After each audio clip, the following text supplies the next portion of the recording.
استقالة بيدرو سانشيز تفاجئ جميع المغاربة، وإليكم التفاصيل. عاجل. لماذا عاد الغزواني من أمريكا بخيبة أمل؟ ما الذي حدث؟ تابون يعاقب أحمد عطاف، وهذا ما حدث بالتفصيل. البوليسارو تتخلى عن خدمات البشير وتعيده لتندوف بعد الانتكاسات التي تلقتها هي وصنيعتها الجزائر بجنيف. إليكم آخر الأخبار. مفاجأة من العيار الثقيل. بعد أن قامت بعثة المنتخب الجزائري النسوي بالتطاول على كل ما هو مغربي من داخل المغرب، دخل الكاف على الخطوات أولى القرارات. مرحبا، معكم بالبيس باسل شد، إن شاء الله تكون بخير جماعة وبصحة وبسلام.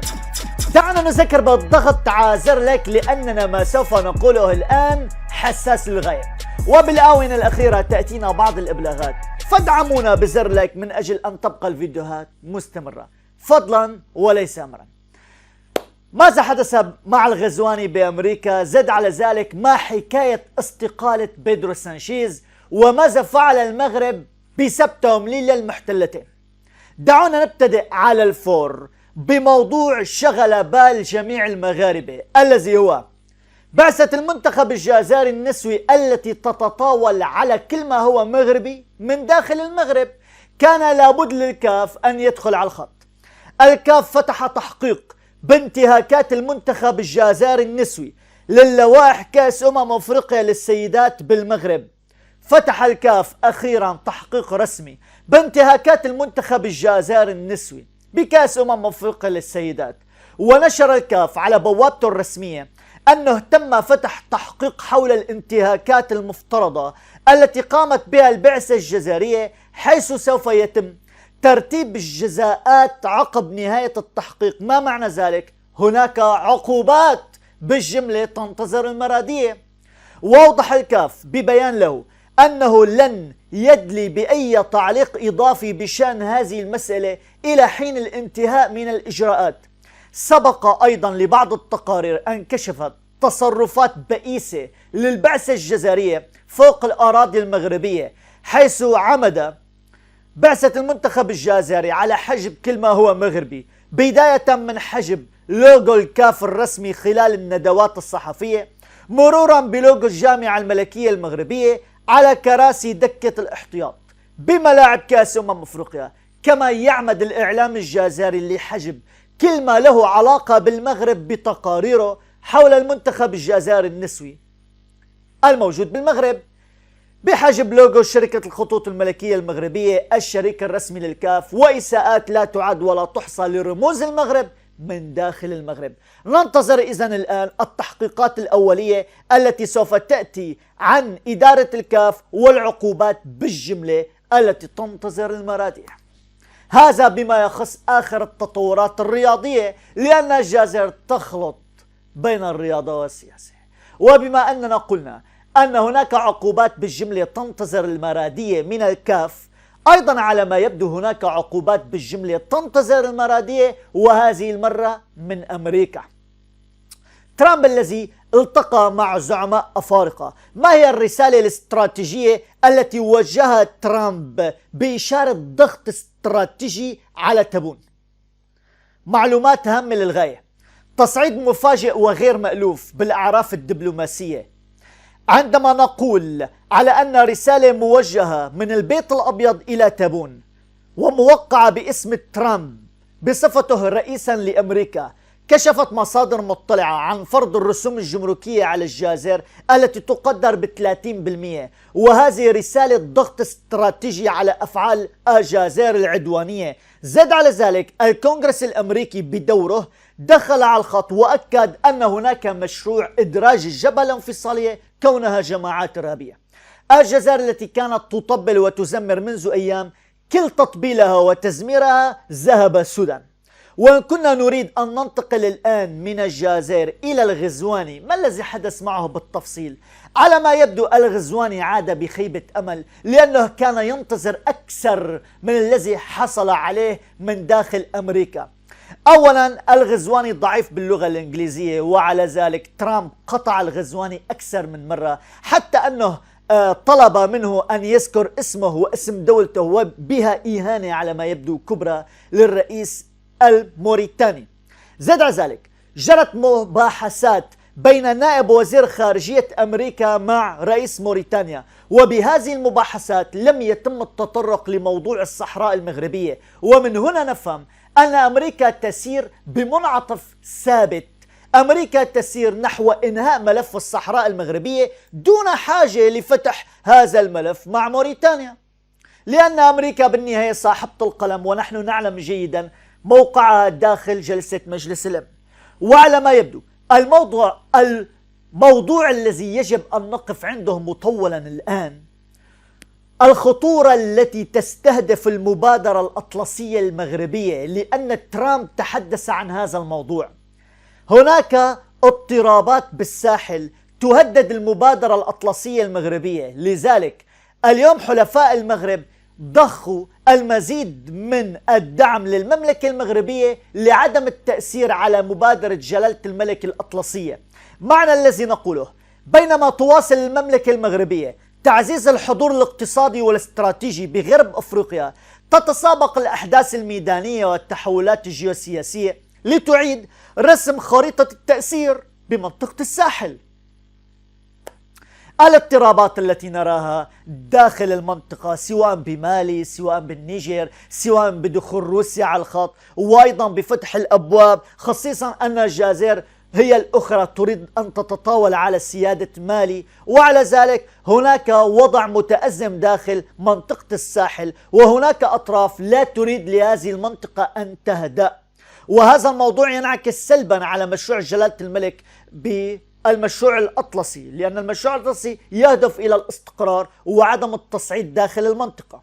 تبدو الهجمات التي ضربت مالي مؤخرا هي مجرد عمليات إرهابية تهدف إلى إيصال رسائل أمنية وجيوسياسية لاستهداف المنطقة، ولعل الموضوع الخطير هو استهداف المملكة المغربية والمشروع الأطلسي، لأنه يهدف على الاستقرار والتكامل جنوب جنوب، ولن يكون بمنأى عن الصراعات الإقليمية، خاصة حين يتقاطع مع مصالح قوى ترى بتحركات الرباط تهديد لمجالات نفوذها التاريخية. وعليه اليوم أمريكا تدعم مبادرة جلالة الملك الأطلسية ضد الهجمات التي تطال منطقة الساحل. هذا ما كنا نقوله منذ البداية، لأن علاقات المغرب وأمريكا علاقات مترابطة، والموضوع الذي ذكرناه حول خطورة التصعيد داخل منطقة الساحل تدفع أمريكا إلى الإسراع أكثر من أجل تصنيف الجبهة الانفصالية على أنهم جماعات إرهابية. وعليه ترامب قلب الطاولة على الجزائر ولم يستمع لجون بولتون الذي كان يخرف منذ بضعة أيام، خصيصا أن هناك تقارير أمريكية كشفت الترابط الذي يحدث بين الجزائر وإيران والبوليساريو الانفصالية.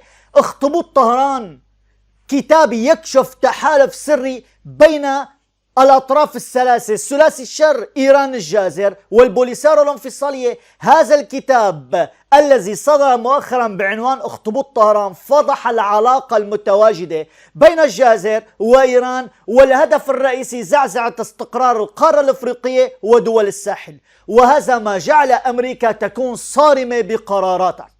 طبعا الجزائر تلقت خيبات أمل كبيرة الآن، وباتت تريد أن تغير من بعض أجهزتها سواء بسياستها الخارجية وسواء داخل الجبهة الانفصالية. اسمعوا، البوليساريو بأوامر من الجزائر تتخلى عن البشير المتواجد بجنيف بعد محاصرتها دوليا ومساعي لتصنيفها منظمة إرهابية. أفادت الجبهة الانفصالية على أنهاء مهام خديمها الموريتاني الجنسية لدى مكتب الأمم المتحدة بجنيف بشرايا البشير، بخطوة تعكس تصاعد التوترات داخل قيادة الجبهة وسط سياق إقليمي ودولي معقد.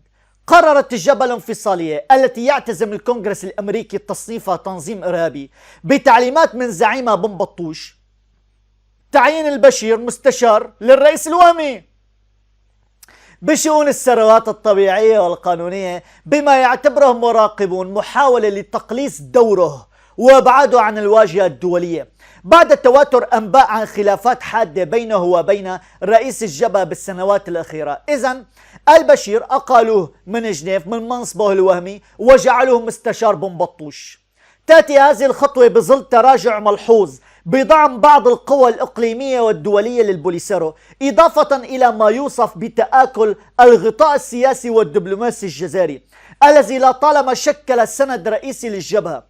أشارت مصادر متطابقة إلى أن التوتر بين بن بطوش والبشير بلغ ذروته مؤخرا، خاصة بعد تداول معلومات حول شبهات فساد تتعلق ببيع أطفال، بسرقة مساعدات، وأيضا تبذير أموال.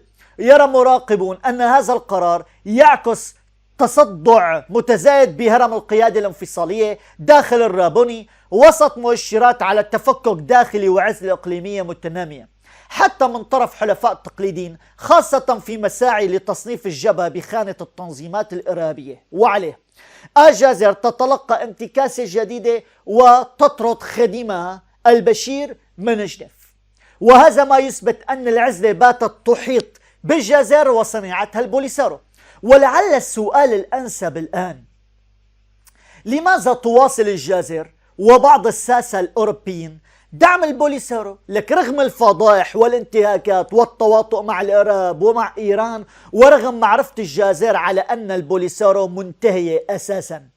رغم التحولات الجيوسياسية الكبرى ودعم غالبية الدول لمبادرة الحكم الذاتي، نرى أن الجزائر لا تريد أن تقتنع بعد على أن موضوع الصحراء المغربية أوشك على نهايته. فما هي القصة ولماذا تبقى الجزائر تتمسك بمنعطف وهمي لا يمكن أن ينزل على أرض الواقع؟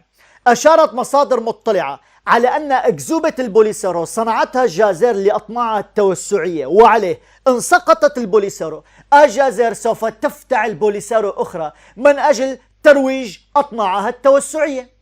هذه آخر التفاصيل التي تحدث داخل المرادية بما يخص الجبهة الانفصالية. وإن كنا نريد أن ننتقل لسياسة الكبرانات الموجودة حاليا، لسمعنا أن الدبلوماسية أصبحت سباق يائس خلف ظل المغرب.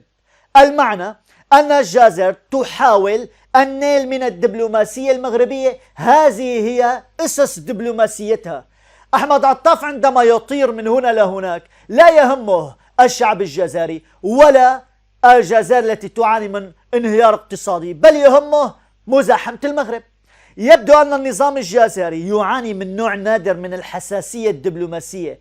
مجرد أن يشم رائحة تقارب دبلوماسي بين المغرب وأي دولة كانت، حتى تنتاب نوبة من التحركات الارتجالية التي تسير الشفقة والضحك. بعد زيارة تاريخية للأمين العام لرابطة دول جنوب شرق آسيا إلى المغرب، أبدى فيها عن إعجابه بمبادرة جلالة الملك الأطلسية وإعجابه عن إنجازات المملكة المغربية. ماذا فعل أحمد عطاف؟ أحمد عطاف على وجه السرعة ذهب إلى ماليزيا، لا لحضور مهرجان ثقافي أو منتدى اقتصادي، بل للرد على تصريح أتى من مسؤول آسيوي أبدى فيه دعمه لوحدة المملكة المغربية. إذن أحمد عطاف متواجد الآن بماليزيا فقط من أجل نشر العداء اتجاه الرباط، وليس لأي سبب آخر. يبدو أن النظام الجزائري لا يزال يخلط بين الجغرافيا السياسية ولعبة شد الحبل، بينما يركز المغرب على مشاريعه الاستراتيجية كمبادرة الأطلسي الذي يلهس النظام الجزائري لتخريبه. أتعلمون أن الدبلوماسية الجزائرية تفر اليوم من وسط الميدان إلى فيتنام وتيمور الشرقية لمزاحمة إنجازات المملكة المغربية؟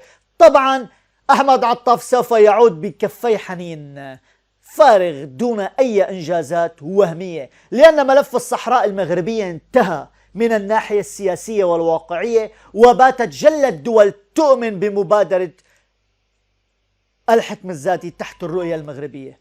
إذن نقطة انتهى، هناك توافق دولي لا رجعة فيه حول ملف الصحراء المغربية. طبعا الجزائر أيضا تضخ أموال الغاز والبترول من أجل مزاحمة المغرب من ضمن إغواء بعض الأحزاب الأوروبية منهم حزب إسبانيا. البوليسارو عندما تواجدت بمحفل سياسي إسباني، هذا الموضوع أثار حافظة الاحتجاج بجزر الكناري.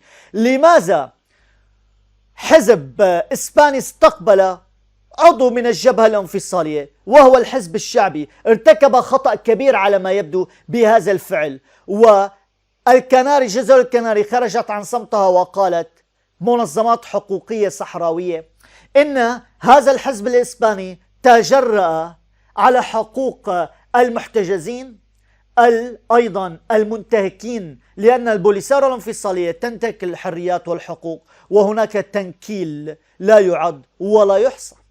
الأحزاب الإسبانية ماذا تريد من المملكة المغربية؟ لماذا تزاحمنا؟ لماذا نراها بكل مرة وحين تحاول استفزازنا؟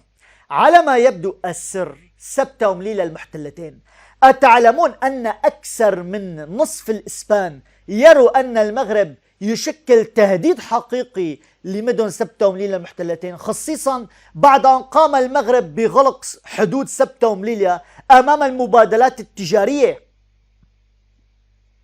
بذريعة تسهيل عودة المهاجرين وأوساط تربطها بتماطل مدريد، تفويت مراقبة الطيران للرباط. مختصر الحديث، هناك اتفاقية وقعت داخل المملكة المغربية بين جلالة الملك محمد السادس وبيدرو سانشيز. على أساس هذه الاتفاقية إسبانيا يجب أن تسلم إدارة المجال الجوي بالصحراء للمملكة المغربية. إسبانيا تماطل بهذا الموضوع، وعندما رأى المغرب أن إسبانيا تماطل بهذا الموضوع والاتفاقية، قام المغرب بكل هدوء بإغلاق حدود سبتة ومليلة أمام المبادلات التجارية. وهذا يعني أن المغرب من جديد يلقن إسبانيا درس قاسي من أجل ألا تخرج من وعودها وعهودها. نحن نعلم أن سبتة ومليلة المحتلتين إن قام المغرب بإغلاق الحدود عليهم فسوف يتم خنقهم اقتصاديا بشكل كامل. لك عاش الويلات عندما كانت الحدود مغلقة. فلماذا الأحزاب الإسبانية اليوم تحاول جر بيدرو سانشيز لعدم الإيفاء بالوعود والعهود؟ أتعلمون أن بيدرو سانشيز أيضا يعاني من ضغوط؟ ما معنى ذلك؟ بيدرو سانشيز يؤكد أنه كتب ملف استقالته ويفكر جديا بذلك بعد فضيحة فساد وصل صداها للمغرب، وأطلق خطة حكومية لتفادي تكرارها. إذا بيدرو سانشيز أمام حلين اليوم، إما أن يقدم الاستقالة ويرتاح رأسه، وإما أن يضع خطة جديدة. كشف بيدرو سانشيز أنه فكر بالاستقالة بسبب فضيحة الفساد التي تورط فيها مسؤولين حزبيين وزراء سابقين ينتمون للحزب الاشتراكي العمالي الذي يقوده، وهي الفضيحة التي تجاوز صداها الحدود الإسبانية لتصل إلى دول أخرى من بين المغرب. لجأ سانشيز إلى اعتماد خطة جديدة شاملة لمكافحة الفساد أعلن عنها عبر البرلمان بسبب الفضيحة التي تورط فيها وزير النقل السابق خوسيه لويس أبالوس ومستشاره السابق كولودو غاريسيا. القضية المرتبطة بتلقي رشاوي وعمولات مقابل تفويض صفقات عمومية بطرق غير قانونية. وصلت امداداتها إلى أبناك توجد مقراتها الرئيسية بعدة دول، منها أمريكا، البرازيل، الإكوادور، إلى جانب المغرب، بسبب بعض الحسابات البنكية التي يتوفر عليها أشخاص وردت أسمائهم بالتحقيقات. بيدرو سانشيز كتب استقالته ووضع خطة من أجل سيرورة الحكومة من جديد. إما تنجح الخطة التي وضعها وإما يعلن على الاستقالة. تناولت محادثات بشكل مستعجل على أن بيدرو سانشيز وهذه الخطة الشاملة التي وضعها لمكافحة الفساد تم إعدادها بالتعاون مع منظمة التعاون والتنمية بالميدان الاقتصادي، بخطوة تهدف إلى استعادة الثقة بحكومته التي تعاني من تداعيات فضائح سياسية طالت شخصيات بارزة داخل الحزب الاشتراكي. أتذكرون أزمة الكهرباء التي حدثت منذ بضعة أشهر؟ هناك بعض المظاهرات خرجت ضد بيدرو سانشيز أيضا طالبوه بالاستقالة، والضغط الشديد الذي يحدث على بيدرو سانشيز هو الذي جعله يكتب الاستقالة لكن دون أن ينفذ هذا القرار الذي اتخذه. أي استقالة بيدرو سانشيز مجمدة، إما يصلح الحكومة ويصلح الأشخاص والفساد وما يقدمها. من بين الإجراءات الأخرى التي تضمنتها الخطة حماية قانونية معززة للمبلغين عن الفساد. إذن من يبلغ عن الفاسدين بإسبانيا يتم إعطائهم مكافآت مالية ضخمة. بيدرو سانشيز على ما يبدو يريد قصقصة الفساد داخل إسبانيا، خصيصا أن هناك أحزاب إسبانية باتت تتوجس من العلاقة المغربية الإسبانية وباتت تريد أن تزعزع تلك العلاقات، خصيصا المرادية. نحن نعلم أن الجزائر تحاول شراء الأصوات الأحزاب الإسبانية المعارضة ضد المملكة المغربية من أجل إثارة الفتن مع الجانب الإسباني. بالنهاية نقول علاقة المغرب وإسبانيا قوية للغاية، وسواء بيدرو سانشيز ظل رئيسا للحكومة أو غادر، الاعتراف الإسباني بمغربية الصحراء لا يمكن أن يتغير، لأنه اعتراف دولة وليس اعتراف أشخاص. بالنهاية بيدرو سانشيز صديق للمملكة المغربية، ونتمنى أن يحل هذه الأزمة التي يعيشها ضمن أفراد حكومته. ونقول للجزائر عليها أن تستيقظ قبل فوات الأوان وتسير بمنعطف واضح نحو مغربية الصحراء. والانتكاسات التي تتلقاها يوما بعد يوم تثبت أن المغرب اليوم ليس كمغرب الأمس. من وصل معي لنهاية هذا الفيديو اكتبوا لنا بالتعليقات ما رأيكم أنتم بالذي قلناه، ولماذا المرادية ما زالت تحاول مزاحمة الرباط والضغط عزر لك لينتشر الفيديو. حفظ الله المملكة المغربية، كل الحب والتقدير. سلام. نشيدنا على الدوام ما قاله المولى الإمام، أبناءنا إلى الأمام فكلنا فدى الوطن.